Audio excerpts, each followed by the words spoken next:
Мінсіз дос іздеген доссыз қалады. Өрге жүзген өнегелі ісімен, таңда адал дос өз теңінің ішінен. Жүргендер көп достық атын малданып, қалмағайсың сенде бірде алданып. Ар-ұждан алдындағы адалдық өз қадір қасиетіңе, ізгі іс-әрекетіңе байланысты.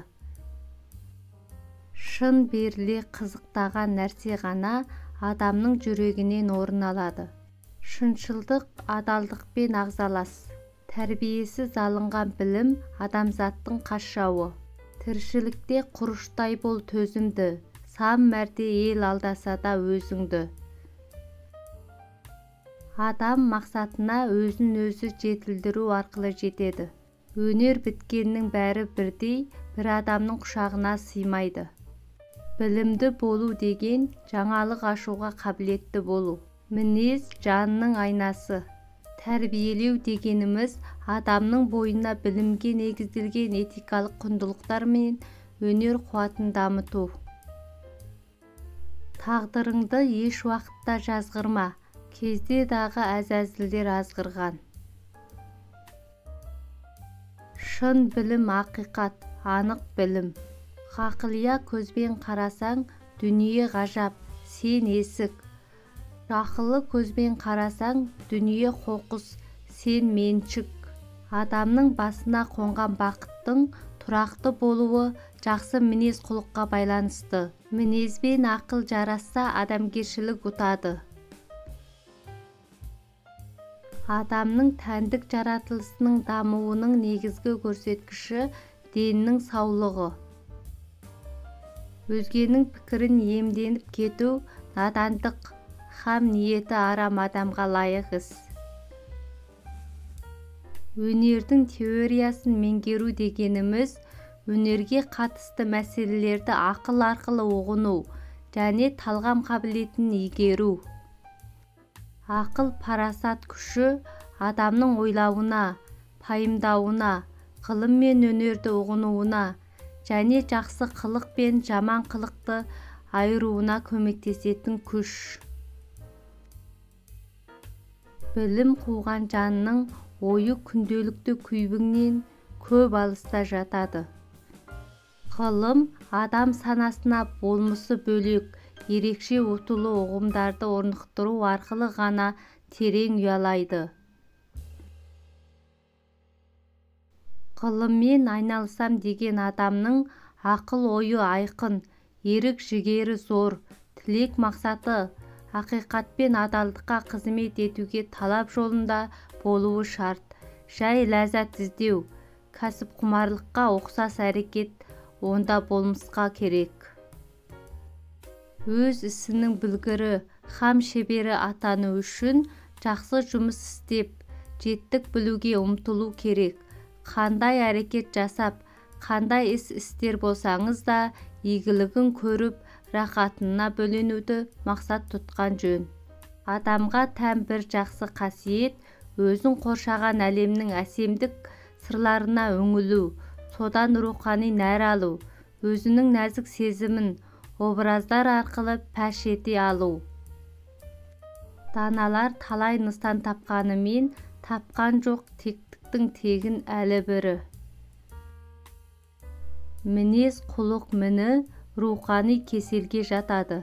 Бақыт, қуаныш пен ләззат асқан сұлу, ең әсем, ең көрікті нәрсені барынша тиянақты және кемелді нәрсе түрінде аңғару арқылы ғана пайда болып, толық дәрежесіне жетеді.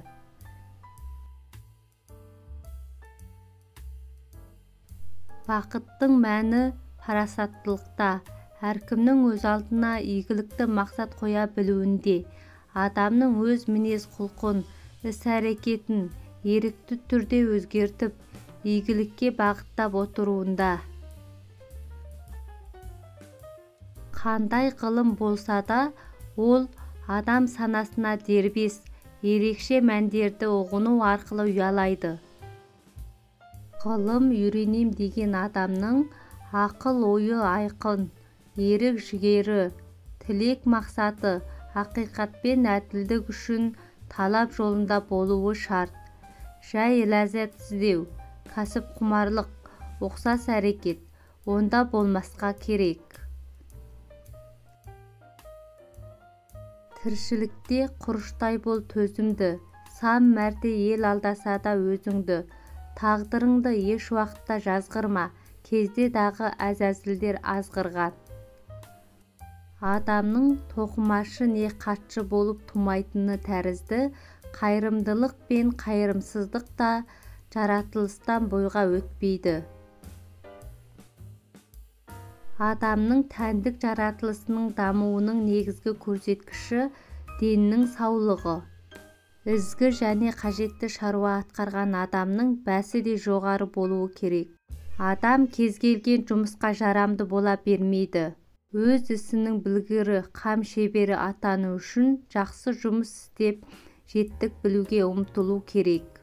Қандай әрекет жасап, қандай істер болсаңыз да, игілігін көріп, рахатына бөленуді мақсат тұтқан жөн. Әсіре көп, не кем еңбек ету, күшке күш қоспайды, қайта қалжырата түседі.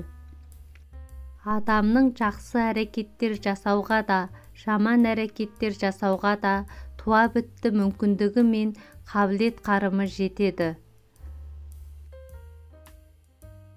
Дұрыс әрекет мақсатқа жеткізер жолды дұрыс таңдаудан басталады.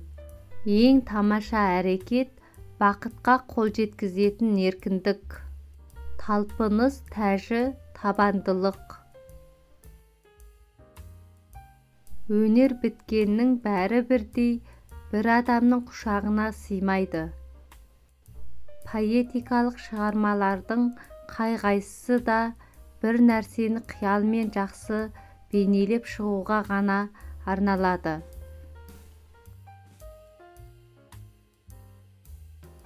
Өнердің теориясын меңгеру дегеніміз, өнерге қатысты мәселелерді ақыл арқылы ұғыну және талғам қабілетін игеру. Бақыт, қуаныш және ләззат сезімдері асқан сұлу, ең әсем және аса көркем дүниелерді қолмен ұстағандай айқын және кемел дүниелер ретінде танып білу арқылы ғана пайда болып, толық болмысқа ие болады. Музыка рухтың, құмарлық пен ынтызарлықтың, әр алуан көңіл-күйдің ісі. Музыканың негізгі міндеті адамның эстетикалық қажетін өтеу. Ғаламда әр адамның өз орны бар. Даналардың талай нысан тапқанымен, тапқан жоқ тектің тегін әлі бірі. Егер бізде қайта туу нәсіп болса, мен екінші ретте сығанақта дүниеге келуді қалаған болар едім.